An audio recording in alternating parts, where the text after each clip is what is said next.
Visita Bueno, de su le quiero decir queridísimo que amigo aparte ahora es un amigo ya de la casa, es un amigo histórico, el doctor Ignacio Ignacio Brusco, bienvenido, doctor. profesor de Gracias. la Facultad de Medicina, es presidente de la Sociedad Argentina de Alzheimer. Pero le quiero decir, antes de que empecemos la nota de medicina, quiero decir también que además de ser el Día de la Primavera, hoy es el cumpleaños 155 de colegiales. Un aplauso para nuestro barrio. Un aplauso Los tres para nuestro barrio. los tres somos. El Alzheimer lo tiene Alberto, que me estaban insultando, pero No. colegiales, bueno, es un barrio donde vivimos los tres. De paso, ya que estamos, le mando un beso a Pablo Echarri y a Héctor Alterio, que también es el cumpleaños. Bueno, muy bien. Muy bien. Y esto Muy es pico de bien. rating, Alberto. Da pico, da rating, muy bien. Claro. Bueno, muy bien. Mire, hoy es el 21 de septiembre, tantos días es el Día Mundial del Alzheimer. Increíble. Una enfermedad tan temida, Increíble, ¿no? Porque el Día de la Primavera, que sea el Día Mundial del Alzheimer, es como en Navidad que nosotros comemos garrapiñada, todas cosas del norte, cuando en realidad acá hace mucho calor. Bueno, acá pasa lo mismo. Como en el norte, digamos, las sociedades americanas siguen dominando, me parece, el tema de la medicina también, implementaron el 21, el día de ellos empiezan otoño, nosotros primavera, ¿no es cierto?, el día del Alzheimer. Así que tenemos acá al número 1 de Alzheimer en la Argentina, que nos va a hablar de esta enfermedad que nos preocupa a muchos y a muchas. A mí me preocupa. A veces cuando no me empiezo a acordar de las cosas, digo, ay... No, pero usted no tiene todavía Alzheimer. Tiene algún síntoma, digamos. No, pero en serio, me parece bueno, vamos a entrar en tema porque asusta, el jefe nos está diciendo, tengo un jefe que me cucaraché, me dice, vamos a entrar en pero tema. Pero bueno, ¿por qué uno se tendría que asustar? ¿Cuál sería uno de los síntomas? El primer síntoma en general es la memoria y la edad. Después los 60 y trastornos de memoria reciente. Pero para la tranquilidad de la gente, cuando uno hace una campaña de memoria, se llena el consultorio de pacientes que no tienen Alzheimer, sino tienen problemas previos en la memoria, que es la atención. Si uno no presta atención, no puede grabar la información. Prestar atención no es memoria. La memoria es posterior a la atención, que es poder grabar. Muy buena el problema es que el paciente no puede grabar. Entonces se llena de gente que no atiende. ¿Y quiénes nos atienden? Los ansiosos, el estrés. Bueno, nunca más como ahora, creo que hacemos una campaña el mes que viene, se repleta de miles de pacientes, ¿no? Sí. Entonces, lo mejor para nosotros es hacer unos test cognitivos, que son test que nosotros llamamos especie de papalicorado del Alzheimer, porque es un test que es como una ergometría de la memoria, que prueba y dice, no, usted no tiene trastorno de memoria, tiene trastornos de ansiedad y atención. La memoria es la grabación, la atención es el micrófono que se centraliza en un punto.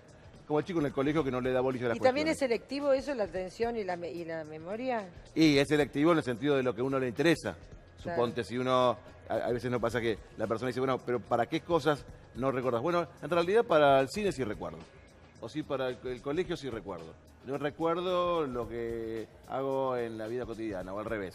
Entonces es selectivo, obviamente. El problema es cuando se dan todos los puntos, la persona tiene más de 60 años, es memoria reciente, progresa en el tiempo y fundamentalmente si hay antecedentes familiares de la enfermedad, porque tiene cara genética. El Alzheimer común tiene cara genética. No significa que lo va a tener por tener familiares, pero significa que tiene bastante aumentado el riesgo. Sí, más que una tendencia, diría, hay genes que hoy estamos midiendo. Vamos a tener en Argentina, en el Banco de Genética de la Universidad de Buenos Aires, medido prácticamente para toda Latinoamérica, como es nuestra característica. Como bien decía Donato, el Alzheimer tiene características regionales. Nos ponen, por ejemplo, el 21 todos festejamos el 21 de septiembre, la primavera, y es cuando en realidad arriba, en el primer mundo, lo festejan cuando caen las hojas. Entonces, lo mismo que eso, en la genética, nuestra genética no es igual que los países sajones. No es igual que... Y las características sociales, familiares, la red, la contención de los chicos que quedan en la familia muchas veces, a diferencia de Estados Unidos, por ejemplo, que emigran rápidamente. Todo el esquema estructural y el manejo de una cosa que es muy importante, que es la sobrecarga del cuidador. Es decir, el familiar que está cuidando. Los familiares también son para nosotros casi enfermos.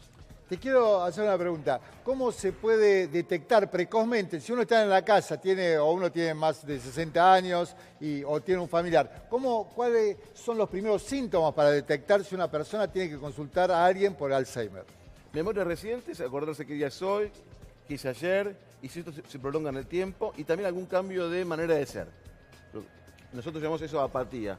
Es como que no le damos, empieza la persona a abandonar los hobbies, a no ser quien era, a no angustiarse incluso por las cosas que se angustiaba. Es decir, no es depresión, es una falta de motivación. Esos son los dos primeros síntomas. Y cuando pasa eso, y viene a un centro especializado, se le estudian 4 patas de la mesa.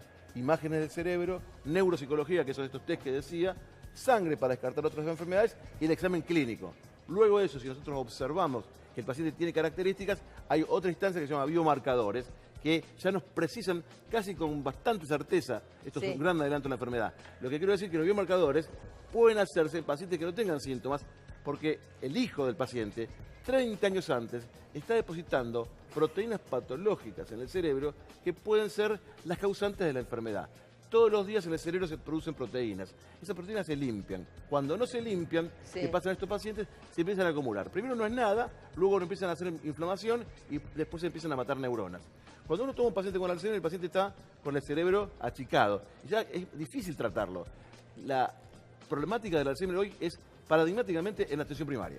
Te quería hacer otra pregunta porque me parece un tema que trae muchos problemas. Hay que contradecir a la gente que tiene Alzheimer, porque muchas familias dicen, bueno, sacuden a los adultos que tienen Alzheimer y dicen, dale, contestame, ¿no te acordás? No, acordate. Digamos, esa respuesta que es muy común en las familias, en la gente. El 99% no hay que contradecirlos, excepto que es una cosa muy grave, sino hay que darles la razón y distraerlos y el paciente se olvida. Si no, vamos a estar todo el tiempo discutiendo, porque la memoria que se olvida es la memoria reciente, declarativa, que es la consciente, lo que la gente conoce como memoria, pero hay una memoria que es la emocional que se conserva. Entonces vos maltratás al paciente, le decís, no, mami, mirá cómo puede ser que te olvides el fallecimiento de tu hermana, y la paciente se angustia porque no se entera nuevamente que falleció y queda angustiada y no se acuerda ni por qué. Y después a la media hora lo mismo y lo mismo.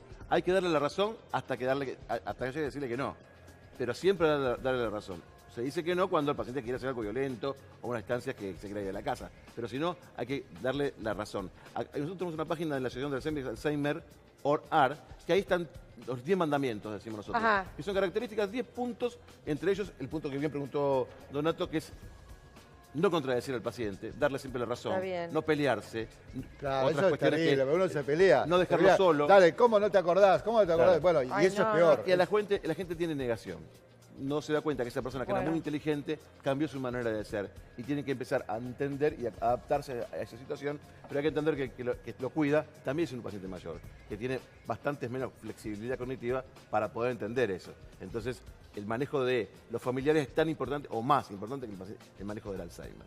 Bueno, muchísimas gracias. Gracias por la invitación. Sumamente interesante. Gracias, doctor. No, por favor, un gusto. Que tenga buen fin de semana, doctor. Igual.